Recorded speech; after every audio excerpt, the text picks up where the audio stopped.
All the students of class 6 of Krishna Memorial High School, welcome to our online science. Today I will go to start a new chapter from science, and the chapter name is transportation in animals and plants, and the chapter number is 8. And I also translate this chapter in Hindi, so listen carefully. Let's start this chapter. Transportation in animals and plants. Transport of materials. All organisms have a way of transporting substance from one part of the body to another. Complex animals and plants have well developed transport system. It is responsible for following. हम लोगों के body में एक ऐसा parts होता है जहाँ से हम लोग को एक पार्ट से लेकर दूसरे पार्ट्स तक में हम लोगों का जो भी चीज़ हो वो ट्रांसपोर्ट होता है, मतलब ऊपर से नीचे या नीचे से ऊपर ऐसे जाता है. तो वैसे ही एनिमल और प्लांट्स में भी होता है. जो आप नीचे में उसके कुछ दिए हुए हैं रूल्स जो आप पढ़ सकते हो किस कौन कौन से वजह से वो सब होता है, देख लो. Supply of nutrients and oxygen to every cell of the body. Nutrients और ऑक्सीजन का सप्लाई होता है हम लोगों के बॉडी में जितने भी सेल्स है सभी में. Second, transport of substance formed in one part of the body to those parts where they are needed, like hormones and certain enzymes in animals and food in plants. तो second में बोला है कि second में भी body का वो parts में वो सब ट्रांसपोर्ट किया जाता है जिस पार्ट में हम लोगों को ज़रूरी है. जैसे हार्मोन्स में ज़रूरी होता है, कभी एंजाइम में ज़रूरी होता है, वो भी एनिमल्स का, और प्लांट्स के फूड में ज़रूरी होता है. तब वो क्या होता है, वो ट्रांसपोर्ट होकर फूड में चला जाता है, एंजाइम में चला जाता है, हार्मोन में चला जाता है. Third number, removal of harmful substance producing during metabolism like carbon dioxide, ammonia and urea etcetera from the place of formation to the region of excretion. तो और जो हार्मफुल चीज़ सब होता है वो सब क्या होता है, वो निकाल देता है. जैसे कि metabolism, carbon dioxide, ammonia and urea, ये सब जितना है ये सब हम लोग के लिए हार्मफुल है, इसीलिए वो क्या करता है, उसे निकाल देता है ट्रांसपोर्ट जब होता है तब. Mode of transport. Animal and plants have different modes of transport of substance. Animals और प्लांट्स में बहुत सारे तरीके होते हैं ट्रांसपोर्ट करने के. The substance transported are also different. और जो सब्सटेंस सब है वो सब बहुत डिफरेंट टाइपली ट्रांसपोर्ट होते हैं. First, transport in animals is by circulatory system, और transport in plants is by vascular system. मतलब एनिमल्स की बॉडी में जो भी चीज़ का ट्रांसपोर्ट होगा वो सर्कुलेटरी सिस्टम के थ्रू होगा, और प्लांट्स के बॉडी में जो ट्रांसपोर्ट होगा वो वास्कुलर सिस्टम की वजह से. Circulatory system. Circulatory system is the life support system that provides our body cells with food and oxygen. It takes away waste products from the body cells. और circulatory system क्या है, वो हम लोग के लाइफ में, मतलब हम लोग के बॉडी को एक सपोर्ट देता है जो जिससे हम लोगों को खाना, ऑक्सीजन मिलता है, वो उसी वजह से होता है. जो हम लोग ले रहे हैं वो क्या करता है, उस सर्कुलेटरी सिस्टम की वजह से वो अप एंड डाउन करके हम लोग के होल बॉडी में सर्कुलेटरी मतलब ऑक्सीजन और फूड प्रोवाइड करता है. और ये जो है सर्कुलेटरी सिस्टम वो हम लोग के बॉडी में जितने भी वेस्टेज है सबको बॉडी से बाहर निकाल देते हैं एक सेल्स के रूप में. Circulatory system is a system of vessels which connects all the cells, tissue and organs of the body together. Circulatory system एक सिस्टम है जो हम लोग के बॉडी में जितने भी सेल्स है, टिश्यूज़ है, ऑर्गन्स है, सबके साथ वो कनेक्टेड है. Parts of circulatory system. They are 3 main parts of circulatory system. Circulatory system के 3 मेन पार्ट्स होते हैं, heart, blood vessels and blood. Parts, function. Blood, fluid medium that transport substance. Blood vessel, through them blood flow through the body. Heart pumps the blood into blood vessel. Blood क्या है, मतलब वो जो हम लोग के बॉडी में up and down हो रहा है वो ब्लड है. ब्लड वेसल जो हम लोग के बॉडी में जो जिसके वजह से हम लोग के बॉडी में ब्लड फ्लो हो रहा है. Heart pumps the blood into blood vessel. और हार्ट क्या, वो जो मतलब खून को एक जगह पर रहने नहीं दे रहा, अप एंड डाउन करने में हेल्प कर रहा है, वो जो है वो हार्ट है. Blood is a fluid connective tissue. It is a red colour viscous fluid that flows in the blood vessel. Blood has following functions. Blood क्या है, ब्लड एक कनेक्टिव टिश्यू है और इसका कलर रेड होता है, और जो हम लोगों को बॉडी में मतलब फ़्लो करता है. और ब्लड के बहुत सारे फंक्शंस है, जैसे यहाँ पे लिखा हुआ है, it supplies food and oxygen to all the body cells. ये फूड और ऑक्सीजन को सप्लाई करता है हम लोगों के पूरे बॉडी में। It removes waste from the cells, और हम लोगों के बॉडी में जो भी मतलब सेल्स में जो भी वेस्ट है उसको वो बाहर निकाल देता है। It helps in regulating body temperature, और ये हम लोगों का जो बॉडी टेम्परेचर उसको नॉर्मल रखने में हेल्प करता है। It protects body against infection, और ये जो है ये हम लोगों को इन्फेक्शन के अगेंस्ट प्रोटेक्ट करता है। The blood has two components, plasma and blood corpus. तो ब्लड का दो कॉम्पोनेंट्स होता है, plasma and blood corpus. Plasma is non-living liquid part of the blood. It is yellowish fluid that makes up more than half of blood volume. It removes carbon dioxide and waste from the cell. Plasma transports.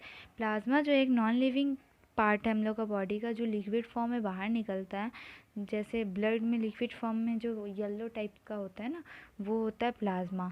और ये जो है ये हम लोगों को blood में मतलब ब्लड का हाफ में रहता है। ओके, और ये जो है ना हम लोगों की बॉडी में जितने भी वेस्टेज है, मतलब सेल्स में वेस्टेज है, वो क्या करता है उस कार्बन डाइऑक्साइड और वो वेस्ट सबको बाहर निकाल देता है। और इसके ट्रांसपोर्ट के 3 तरीके हैं, देख लो। Dissolved food to the cells, oxygen to the cells, enzyme, hormones and chemicals in the body. तो ये ट्रांसपोर्ट कैसे होता है, जो खाना हम लोगों के मतलब सेल्स में घुल गया है उसको ऑक्सीजन टू द सेल, जो ऑक्सीजन सेल में जाता है वो, enzyme, hormone and chemical in the body, जो हम लोग के बॉडी में एंजाइम, हार्मोन्स है, उसके बाद केमिकल्स जो भी है उस सब चीज़ को वो प्रिवेंट करता है। ब्लड सेल्स और corpuscles are living part of blood. There are 3 kinds of blood corpuscles. Blood corpuscles जो है वो लिविंग पार्ट है हम लोग का ब्लड का, और ये 3 टाइप्स के होते हैं। Red blood corpuscles, RBCS, are cells without nucleus. The cytoplasm has oxygen carrying pigment called haemoglobin. ये जो है ये बिना न्यूक्लियस के होते हैं, इसमें कोई न्यूक्लियस पार्ट नहीं होता है, और ये ऑक्सीजन को कैरी करते हैं खुद में, इसीलिए इनको हेमोग्लोबिन बोलते हैं। It gives red colour to this corpuscles, और ये जो है ये कर्पल्स को रेड कलर जो डिनोट करता है वो इसी के वजह से होता है, रेड ब्लड कर्पल्स की वजह से। और it combines with oxygen to form oxyhemoglobin, which transport oxygen to all the body cells. RBS live for 90 to 21 days as 3 to 4 months only. और ये जो है ना बॉडी में ये सेल्स मतलब RBS क्या करते हैं, ऑक्सीजन के साथ जब मिल जाता है ना तो ये एक ऑक्सी हीमोग्लोबिन बोल कर के एक चीज़ को बनाता है। और ये क्या करता है, ये ऑक्सी हीमोग्लोबिन जो है वो हेल्प करता है ऑक्सीजन को हम लोग के ऑल बॉडी के सेल्स में ट्रांसपोर्ट करने में।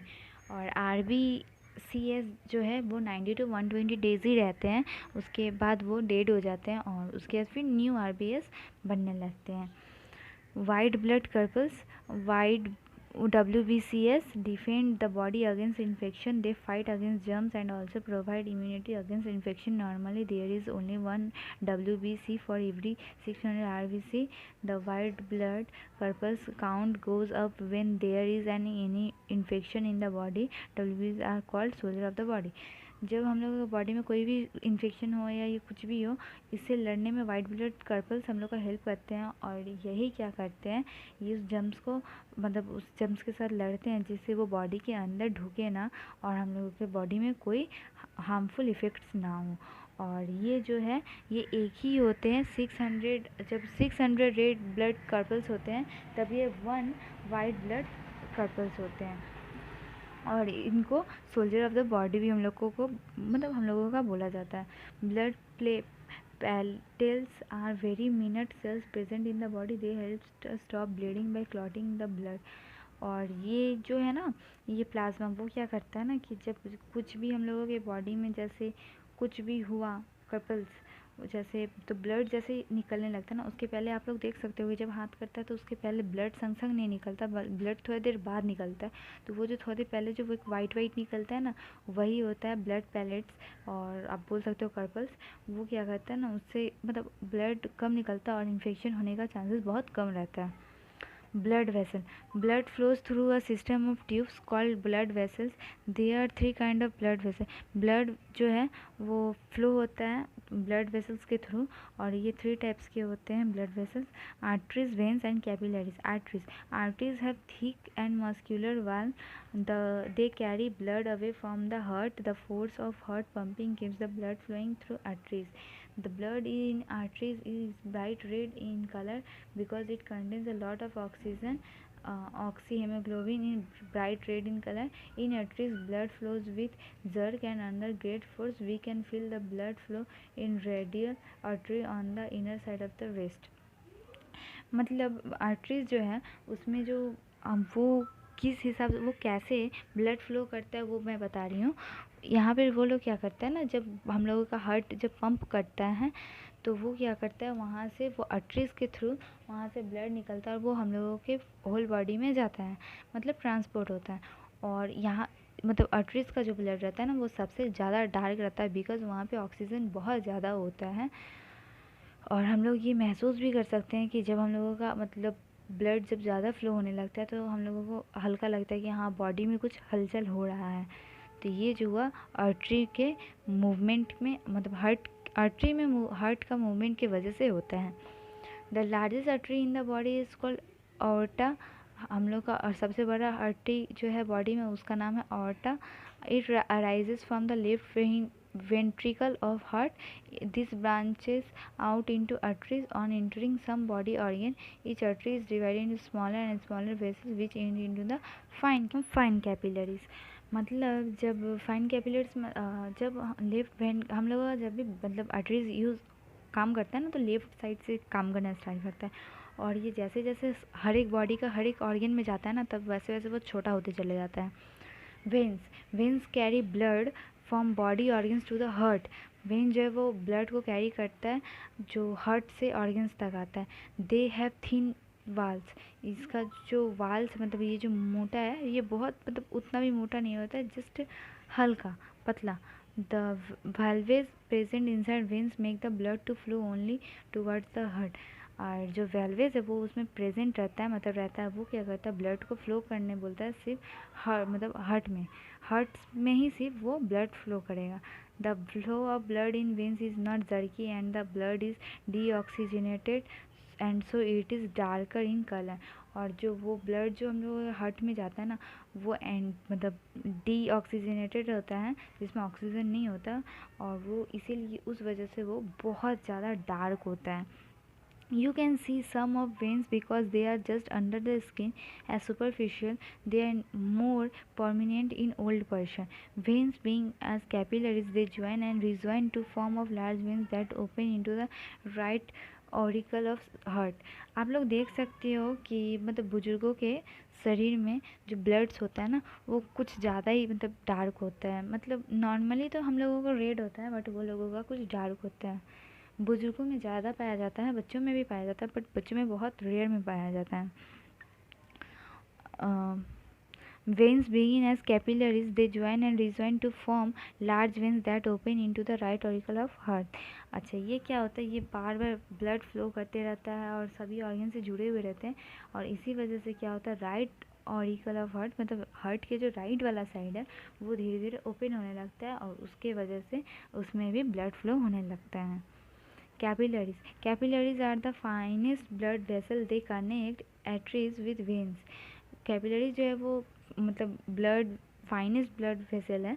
They connect arteries with veins और वो आर्टरी में वेन्स के थ्रू ही कनेक्ट रहता है. अगर वेन्स या आर्टरी में नहीं कनेक्ट होगा तो इंसान नहीं बच सकता. The capillaries have very thin walls only 1 cell thick. Capillaries का जो वाल्स है मतलब जो मसल्स है वहाँ पे वो जो है वो बहुत पतला है, सिर्फ उसमें एक ही जो है मसल वो बहुत थोड़ा मोड़ा बोल सकते हो कि थोड़ा मोटा है. At the capillaries, food and oxygen pass from blood to cell and carbon dioxide and waste products from the cells to the body. और जो कैपिलरीज के हेल्प से ऑक्सीजन फूड जो है वो हम लोग के ब्लड तक जा रहा है और कार्बन डाइऑक्साइड वेस्ट प्रोडक्ट जितना भी है वो मतलब वहाँ से निकल करके सेल्स में आ रहा है. Now today is here only part 1 and second part we will study in next class. Thank you.